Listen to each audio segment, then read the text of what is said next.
E aí, bora revisar um dos temas que mais cai em direito penal e que muita gente escorrega? Escolas penais. É aquele assunto que, quando a gente entende de verdade, a base do direito penal fica muito mais clara. Então, vamos focar aqui, porque essa análise vai resolver de uma vez por todas essa dúvida para sua prova. Olha, a chave para destravar esse tema e nunca mais confundir na prova está toda nessa pergunta aí. A discussão toda gira em torno de uma coisa: o ser humano é livre para escolher se vai cometer um crime ou não? Ou ele é, de alguma forma, empurrado para isso por fatores que ele não controla? A resposta que cada escola dá para isso define todo o resto. Vamos desvendar isso agora. Ok, vamos começar mergulhando na primeira grande corrente. A escola clássica, gente. Ela nasce ali junto com o iluminismo. É uma época que valoriza a razão, o indivíduo. É super importante ter essa origem em mente para sacar a lógica deles. Para os clássicos, o criminoso é, antes de tudo, um ser racional. E aqui está o coração da coisa, o conceito fundamental da escola clássica, o livre-arbítrio. A ideia é bem direta. Se uma pessoa teve total liberdade para escolher o caminho do crime, quando ela podia muito bem ter escolhido o caminho do bem, então ela é moralmente responsável por essa escolha. Essa é a base de tudo que vem a seguir. E olha só como tudo se encaixa. Se o ser humano tem livre-arbítrio, o crime não é visto como uma doença ou um problema da sociedade. Não. É uma quebra do contrato social, uma simples violação da lei. A pena, por consequência, não serve para curar ninguém. Ela serve como uma retribuição, uma resposta justa do Estado pelo mal que foi feito. E a responsabilidade, lógico, é moral. A pessoa é culpada porque ela escolheu errar. E anota aí os nomes-chave: Beccaria e Carrara. E para não esquecer nunca mais, tá aí o bizu, o resumo matador para a prova. Falou em escola clássica, já liga esses 3 pontos na cabeça: livre-arbítrio como base de tudo, a pena como uma retribuição e o crime como uma entidade puramente jurídica. É isso que a banca vai querer saber. Agora, vamos para o outro lado do ringue. A escola positivista aparece justamente como uma reação à escola clássica. Se os clássicos estavam olhando para a filosofia, para a razão, os positivistas olhavam para a ciência, para a biologia, para a sociologia. A abordagem muda da água para o vinho.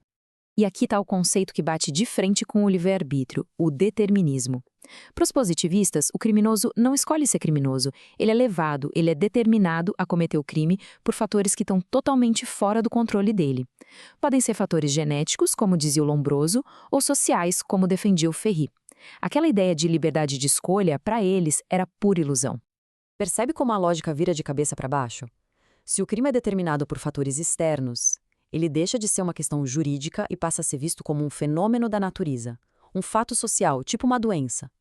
A pena, então, não pode ser um castigo, ela vira uma medida para defender a sociedade. O foco sai da culpa e vai para a periculosidade do criminoso. A pergunta não é mais ele é culpado, e sim ele é perigoso? E aqui os nomes para gravar são Lombroso, Ferri e Garofalo. E claro que tem bizu para a escola positivista também. É o oposto perfeito do outro. Associou ao positivismo, já pensa em determinismo, pena com função útil de defesa da sociedade e o crime como um fato social. Com esses 2 bizus na manga, a chance de confundir na prova cai para quase zero. Certo! Agora que a gente já entendeu a base de cada uma, vamos colocar as duas lado a lado, frente a frente. É nesse confronto direto que as diferenças ficam cristalinas e os pontos da prova ficam garantidos.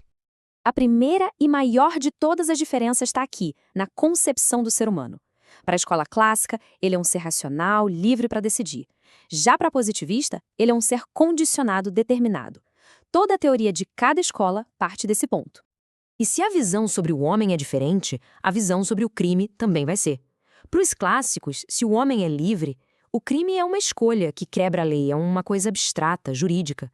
Para os positivistas, se o homem é determinado, o crime é um fato concreto no mundo, um fenômeno que precisa ser estudado, como qualquer outro. E a finalidade da pena, claro, também muda tudo. A escola clássica está olhando para o passado. O crime aconteceu, então a pena é o pagamento por esse mal. É uma questão de justiça. Já a escola positivista olha para o futuro. O criminoso é perigoso, então a pena serve para proteger a sociedade e, quem sabe, tratar esse cara. É uma questão de utilidade. E, por fim, a base da responsabilidade. Para a escola clássica, a pessoa responde porque ela é culpada, porque fez uma escolha moralmente errada. Para a escola positivista, a responsabilidade não tem nada de moral, ela é social. A pessoa responde porque ela representa um perigo para todo mundo. E aqui a gente tem a tabela definitiva, o resumão de tudo para salvar e olhar antes da prova. A gente vê a filosofia por trás de cada uma, a visão de homem, crime, pena, responsabilidade e até o método de estudo. A clássica usa o método dedutivo, partindo da lei para o fato, e a positivista usa o indutivo, o empírico, partindo da observação do criminoso para criar a teoria. Essa imagem aqui tem tudo o que precisa. Ah, e só para constar, porque algumas bancas mais detalhistas gostam de cobrar isso, existiu uma tal de terceira escola, também chamada de escola eclética.